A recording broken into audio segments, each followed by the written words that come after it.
ಇದೇ ತಿಂಗಳಿನಿಂದ ರಾಜ್ಯದಲ್ಲಿ ಮತದಾರರ ಪಟ್ಟಿ ಪರಿಷ್ಕರಣೆ ಆರಂಭವಾಗುತ್ತೆ. ಎಸ್ಐಆರ್ ಆದರೆ ಬೆಂಗಳೂರಿನಲ್ಲಿ ಮತದಾರರ ಸಂಖ್ಯೆ ಕುಸಿತವಾಗುವಂತಹ ಸಾಧ್ಯತೆ ಇದೆ. ಮತದಾರರ ಸಂಖ್ಯೆ ತೀವ್ರವಾಗಿ ಕುಸಿಯುವಂತಹ ಆತಂಕ ಎದುರಾಗಿದೆ. 61% ಹೆಚ್ಚು ಜನ ಎಸ್ಐಆರ್ ಬಗ್ಗೆ ಕೇಳೇ ಇಲ್ವಂತೆ. 34% ಜನರ ಬಳಿ ಆಧಾರ್ ಬಿಟ್ಟು ಬೇರೆ ಯಾವುದೇ ರೀತಿಯ ದಾಖಲಾತಿಗಳಿಲ್ಲ. ನಿಗದಿಪಡಿಸಿರುವಂತಹ 11 ದಾಖಲೆಗಳಲ್ಲಿ ಬೇರೆ ಯಾವುದೂ ಕೂಡ ಇಲ್ಲ. ನನ್ನ ಮತ ನನ್ನ ಹಕ್ಕು ತಂಡದ ಅಧ್ಯಯನದಲ್ಲಿ ಈ ವಿಚಾರ ಬಹಿರಂಗವಾಗಿದೆ.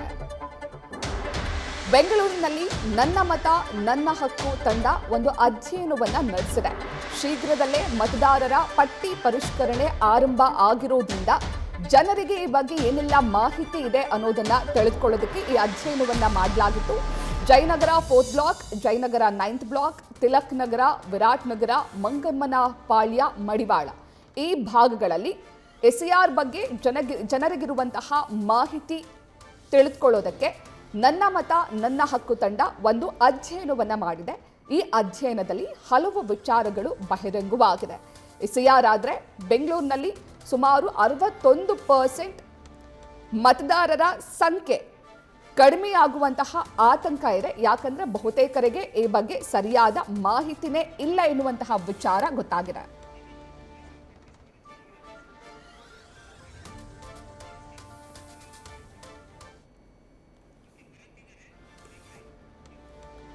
ಇವಾಗ ಹೆಚ್ಚಿನ ಮಾಹಿತಿಯನ್ನು ನೀಡ್ತಾರೆ ನಮ್ಮ ಪ್ರತಿನಿಧಿ ಭರತ್ ಕೃಷ್ಣಪ್ಪ. ಭರತ್, ನನ್ನ ಮತ ನನ್ನ ಹಕ್ಕು ಎನ್ನುವಂತಹ ಒಂದು ತಂಡ ಎಸ್ಐಆರ್ ಬಗ್ಗೆ ಒಂದು ಅಧ್ಯಯನವನ್ನ ಮಾಡಿದೆ. ಈ ಅಧ್ಯಯನದಲ್ಲಿ ಏನೆಲ್ಲ ವಿಚಾರಗಳು ಗೊತ್ತಾಗಿದೆ, ಜೊತೆಗೆ ಎಸ್ಐಆರ್ ಬಗ್ಗೆ ಜನರಿಗೆ ಯಾಕೆ ಇಷ್ಟೊಂದು ಗೊಂದಲ ಭರತ್?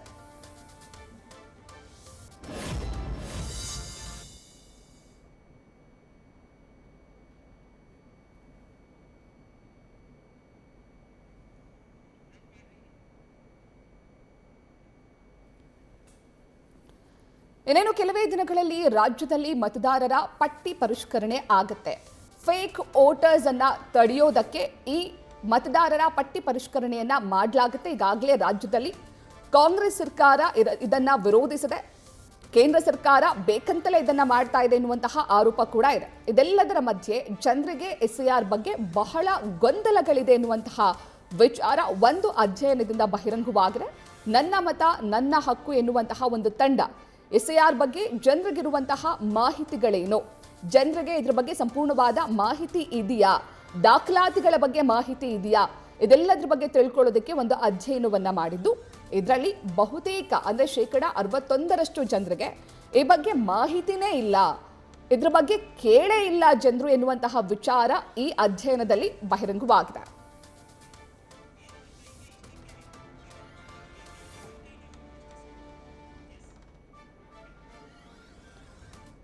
ಇವಾಗ ಹೆಚ್ಚಿನ ಮಾಹಿತಿಯನ್ನು ನೀಡ್ತಾರೆ ನಮ್ಮ ಪ್ರತಿನಿಧಿ ಭರತ್ ಕೃಷ್ಣಪ್ಪ.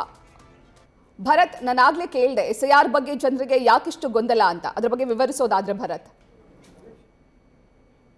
ಎಸ್ಐಆರ್ ಪ್ರಕ್ರಿಯೆ ಆರಂಭವಾಗಿದೆ. ಮ್ಯಾಪಿಂಗ್ ಮಾಡುವಂತಹ ಕೆಲಸ ಬಹುತೇಕ ಕೊನೆಯ ಹಂತಕ್ಕೆ ಬಂದು ತಲುಪಿದೆ. ಈ ನಡುವೆ ಈಗ ಈ ತಿಂಗಳ ಅಂತ್ಯ ದಿನ ಅಂದರೆ ಜೂನ್ 29ನೇ ತಾರೀಕಿನಿಂದ BLOಗಳು ಮನೆ ಬಳಿ ಭೇಟಿ ಕೊಡ್ತಾರೆ. ಭೇಟಿ ಕೊಟ್ಟಂಥ ಸಂದರ್ಭದಲ್ಲಿ ಮನೆಯ ಸದಸ್ಯರಿಗೆ ಎಸ್ಐಆರ್ ಅರ್ಜಿಯನ್ನು ವಿತರಣೆ ಮಾಡ್ತಾರೆ. ಆ ಅರ್ಜಿಯಲ್ಲಿ ತಮಗೆ ಸಂಬಂಧಪಟ್ಟಂತಹ ದಾಖಲೆಗಳ ಸಹಿತ ತಮ್ಮ ಮಾಹಿತಿಯನ್ನು ಕೂಡ BLOಗಳಿಗೆ ಮನೆ ಸದಸ್ಯರು ಕೊಡಬೇಕಾಗಿದೆ. ಈ ನಡುವೆ ನಮ್ಮ ಮತ ನಮ್ಮ ಹಕ್ಕು ಎನ್ನುವ ತಂಡ ಬೆಂಗಳೂರಿನ ನಗರದಾದ್ಯಂತ ಒಂದು ಸಮೀಕ್ಷೆಯನ್ನು ಕೈಗೊಂಡಿತ್ತು. ಈ ಸಮೀಕ್ಷೆಯಲ್ಲಿ ಎಸ್ಐಆರ್ಗೆ ಸಂಬಂಧಪಟ್ಟಂತೆ ಜನಸಾಮಾನ್ಯರಿಗೆ, ನಾಗರಿಕರಿಗೆ ಎಷ್ಟು ಮಾಹಿತಿ ಇದೆ ಅನ್ನೋದ್ರ ಬಗ್ಗೆ ಒಂದು ಸಮೀಕ್ಷೆಯನ್ನು ಕೈಗೊಂಡಿದ್ರು. ಈ ಸಮೀಕ್ಷೆಯಲ್ಲಿ 61% ಜನರಿಗೆ ಎಸ್ಐಆರ್ ಬಗ್ಗೆ ಸ್ಪಷ್ಟವಾದ ಮಾಹಿತಿ ಇಲ್ಲ, ಪರಿಪೂರ್ಣವಾದ ಮಾಹಿತಿ ಇಲ್ಲ ಅನ್ನೋ ಒಂದು ಅಂಶ ಈಗ ಬಹಿರಂಗವಾಗ್ತಾ ಇರೋದು.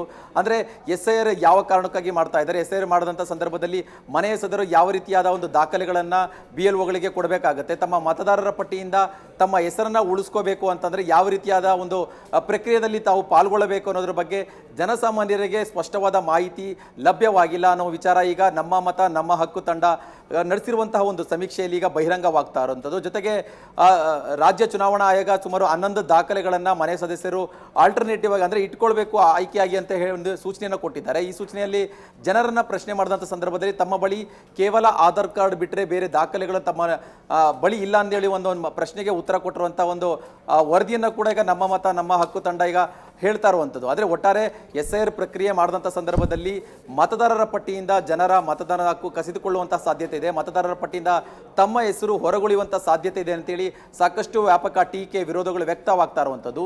ಈ ಒಂದು ಸಂದರ್ಭದಲ್ಲಿ ಈಗ ನಮ್ಮ ಮತ ನಮ್ಮ ಹಕ್ಕು ತಂಡ ಒಂದು ಸಮೀಕ್ಷೆ ನಡೆಸಿದ್ದು, ಈ ಸಮೀಕ್ಷೆಯಲ್ಲಿ ಜನರಿಗೆ ತಿಳುವಳಿಕೆನೇ ಇಲ್ಲ, SIR ಬಗ್ಗೆ ಒಂದು ಪರಿಪೂರ್ಣವಾದ ಮಾಹಿತಿ ಇಲ್ಲ ಅನ್ನೋ ಒಂದು ಅಂಶವನ್ನು ಈಗ ಹೇಳ್ತಾ ಇರುವಂಥದ್ದು. ಹಾಗಾಗಿ SIR ಪ್ರಕ್ರಿಯೆ ಕಂಪ್ಲೀಟ್ ಆಗಿ 100% ಸಕ್ಸಸ್ ಆಗುತ್ತಾ ಇಲ್ಲೋ ಅನ್ನೋದ್ರ ಬಗ್ಗೆ ಕೂಡ ಈಗ ಸಾಕಷ್ಟು ಅನುಮಾನಗಳು ವ್ಯಕ್ತವಾಗ್ತಾ ಇದೆ. ಯಾಕಂತ ಹೇಳಿದ್ರೆ BLOಗಳು ಮನೆ ಬಳಿ ಬಂದಂಥ ಸಂದರ್ಭದಲ್ಲಿ ಅವರಿಗೆ ಅಗತ್ಯವಾದ ದಾಖಲೆಗಳನ್ನ ಕೊಡಬೇಕಾಗುತ್ತೆ, ಅವರ ಅಗತ್ಯವಾದ ಮಾಹಿತಿಯನ್ನು ಕೊಡಬೇಕಾಗುತ್ತೆ. ಆದರೆ ಜನರಿಗೆ ಬೇಸಿಕ್ ಇನ್ಫಾರ್ಮೇಷನ್ನೇ ಗೊತ್ತಿಲ್ಲ ಅಂತಾದ್ಮೇಲೆ ಅವ್ರು ಯಾವ ರೀತಿಯಾದ ಒಂದು ಮಾಹಿತಿಯನ್ನು BLOಗಳಿಗೆ ಕೊಡ್ತಾರೆ ಅನ್ನೋದು ಕೂಡ ಈಗ ಇಲ್ಲಿ ಪ್ರಶ್ನೆಯಾಗಿ ಕಾಡ್ತಾ ಇರುವಂಥದ್ದು. ಒಟ್ಟಾರೆ SIR ಪ್ರಕ್ರಿಯೆ ಈಗಾಗಲೇ ಚಾಲ್ತಿಯಲ್ಲಿದೆ. ಇದೇ ತಿಂಗಳ ಕೊನೆಯಿಂದ ಅಂದರೆ ಜೂನ್ 29ರಿಂದ BLOಗಳು ಮನೆ ಮನೆ ಬಳಿ ಹೋಗ್ತಾರೆ. ಈ ಸಂದರ್ಭದಲ್ಲಿ BLOಗಳಿಗೆ ಜನಸಾಮಾನ್ಯರಿಂದ ಕೂಡ ಸ್ಪಂದನೆ ಸಿಗಬೇಕಾಗಿದೆ.